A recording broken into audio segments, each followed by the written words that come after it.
નમસ્કાર મિત્રો, હું છું ડોક્ટર રાજન અને આજે આપણે વાત કરીએ કે આપણા ગુજરાતી લોકોનો સૌથી પ્રિય ખોરાક એટલે કે બાજરાનો રોટલો, રીંગણનો ઓરો, આથેલા મરચા અને ઘાટી છાશ. બસ આટલી વસ્તુ મળે એટલે તેમને કાંઈ ના જોઈએ. પરંતુ આપણા જે ગુજરાતી લોકો સ્વાદના શોખીન તો હોય છે, પરંતુ આજે શિયાળાના એટલે કે 3 થી 4 મહિના દરમિયાન આજે ઠંડીના દિવસોમાં આપણે બાજરાના રોટલાનું સેવન કરીએ છીએ. પરંતુ કેટલાક લોકો એવા છે કે જેમને બાજરાનો ગુણ એટલે કે તે સ્વભાવે વૃક્ષ એટલે કે સ્વભાવે સૂકો છે, એટલે કે તે આપણા શરીરમાં ડ્રાયનેસનું પ્રમાણ વધારી દે છે, સાથે તે પાચનમાં ગુરુ છે એટલે કે પાચનમાં ભારે છે, અને અગત્યની વાત એ કરીએ કે તે બલ્ય છે એટલે કે તે આપણા શરીરને તે બળ પ્રદાન કરનારું છે. અને આવા જ ગુણને કારણે તે આપણા શરીરમાં પાચન સંબંધિત સમસ્યાઓ ઊભી કરે છે. અને કેટલાક લોકોને બાજરાનું સેવન કરે છે એટલે કે જે રોટલાનું સેવન કરે છે ત્યારબાદ તે લોકોને પાચન સંબંધિત સમસ્યાઓ રહેતી હોય છે કે જેમાં કબજિયાત થવી, સાથે ઘણી વખતે એસિડિટી કે પેટમાં બળતરા થવી અથવા તો પેટ ભારે લાગવું,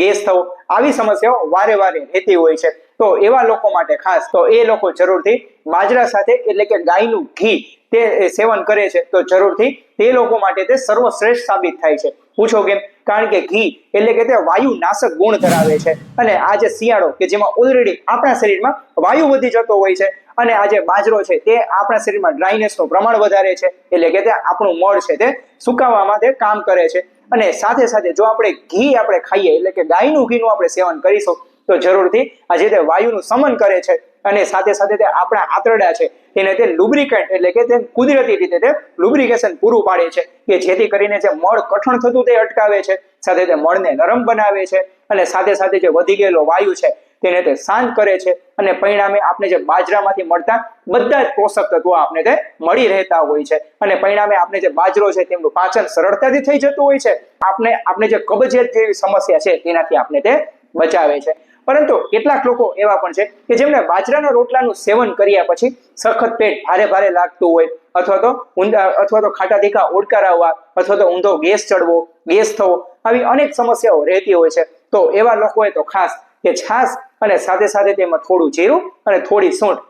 તે નાખી તેમને મિક્સ કરીને તેમને પીવું જોઈએ, કે જેથી કરીને આ જે સૂંઠ અને જીરું તે બંને મિક્સ થઈને જે ગુણ છે એટલે કે જે આપણા શરીરમાં દીપન અને પાચન કરે છે, એટલે તો મિત્રો આજે લીધેલો ખોરાક છે તે સરળતાથી પચી જતો હોય છે. એટલે તો આજે બાજરાના રોટલાની સાથે જો આ પ્રમાણે જો તમે છાશનું સેવન કરો છો તો જરૂરથી આપણું જે બાજરાના રોટલાનું પાચન ઇઝીલી અને સરળતાથી થઈ જતું હોય છે. અને અગત્યની વાત એ કરીએ કે આપણે વાયુ દોષ, પિત્ત દોષ અને કફ દોષ એટલે કે આ ત્રણેય પ્રકૃતિના લોકો પણ બાજરાનું સેવન કરી શકે છે, કે જે લોકોને કફ પ્રકૃતિ રહેતી હોય તો એવા લોકો ખાસ કે બાજરો એટલે કે તે સ્વભાવે ગરમ તો છે, આપણા શરીરમાં ગરમી પણ વધારે છે એટલે કે તે આપણા શરીરમાં કફ પણ તોડે છે, અને સાથે સાથે તે લોકો જો દૂધ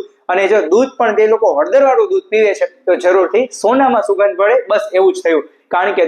દૂધ અને તેમાં પણ હળદરવાળું દૂધ એટલે કે તે કફ નાશક ગુણ ધરાવે છે. અને સાથે સાથે જે લોકોને વાયુ પ્રકૃતિ રહેતી હોય એટલે કે જે લોકોના શરીરમાં વાયુ દોષ વધારે રહેતો હોય એવા લોકો માટે ખાસ એટલે કે બાજરો અને દૂધ, અને તે પણ સૂંઠવાળું દૂધ જો એ લોકો પીવે છે તો તેનાથી તે લોકોને જે વાયુ પ્રકૃતિ છે એટલે કે જે વધેલો વાયુ દોષ છે તેમનું કુદરતી રીતે તે શમન થઈ જતું હોય છે. અને સાથે સાથે જે લોકોને પિત્ત પ્રકૃતિ રહેતી હોય એટલે કે જે લોકોને બાજરાનો રોટલો જમ્યા પછી તે લોકોને પેટમાં એસિડિટી અથવા તો પેટમાં બળતરા રહેતી હોય તો એવા લોકો માટે ખાસ કે સાકરવાળું દૂધ અને સાથે બાજરાનો રોટલો જો એ લોકો તેમનું સેવન કરે છે, કે જેથી કરીને સાકરવાળું દૂધ એ જે સાકર કે જેમનો ગુણધર્મ એટલે કે શ્રેષ્ઠ પિત્ત શામક છે, એટલે કે જેથી કરીને જે બાજરાના રોટલાને કારણે જે તેની ઉષ્ણતાને કારણે જે વધી ગયેલું પિત્ત છે તે કુદરતી રીતે તે શમન કરે છે, અને પરિણામે બાજરાના બધા જ પોષક તત્વો, બધા જ કુદરતી ગુણો તે આપણા શરીરને તેના પૂરેપૂરા આપને તે ફાયદા મળે છે. અને અગત્યની વાત એ કરીએ કે આ સમયમાં કેટલાક લોકો એવા પણ છે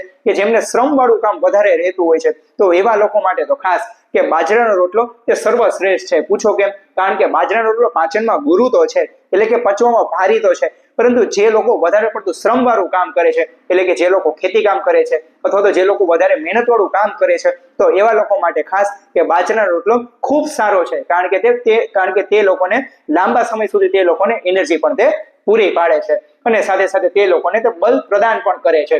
એટલે કે મિત્રો તે લોકોને તેમના શરીરમાં તે ઉર્જા પ્રદાન કરે છે. તો સાથે સાથે મિત્રો આજે શિયાળાના જે 3 થી 4 મહિના દરમિયાન અને તે પણ આજે ઠંડીના દિવસો દરમિયાન આપણે બાજરાના રોટલાનું આપણે સેવન કરીએ કે જેથી કરીને આપણે આપણા શરીરમાં ઉષ્ણતા પણ તે પ્રદાન કરે છે, સાથે સાથે તે બળ પણ પ્રદાન કરે છે. અને આ જે મિત્રો જે સૂચનો જે નિયમોનું આપણે પાલન કરીએ અને આ પ્રમાણે જો આપણે બાજરાના રોટલાનું સેવન કરીશું તો જરૂરથી તે આપણા શરીરમાં તેમના પૂરેપૂરા બધા જ ફાયદા મળતા હોય છે. અને મિત્રો આશા રાખું છું આ માહિતી તે તમારા દરેક મિત્રો સુધી પહોંચાડો, કારણ કે આ સમયમાં કેટલા લોકો એવા છે કે જેમને બાજરાના રોટલાનું સેવન કર્યા પછી અવારનવાર આવી બધી તકલીફો રહેતી હોય છે. તો એ લોકો આ સૂચનોનું પાલન કરે છે તો જરૂરથી એ લોકોને આવી બધી જે સમસ્યા છે તે લોકો બચી શકે છે. અને મિત્રો આવી વધુ ને વધુ ઉપયોગી હેલ્થ સંબંધિત માહિતી મેળવવા માટે આ ચેનલને સબસ્ક્રાઇબ કરવાનું ના ભૂલશો. ત્યાં સુધી રજા લઉં છું. સૌનો આભાર. જય ધન્વંતરી.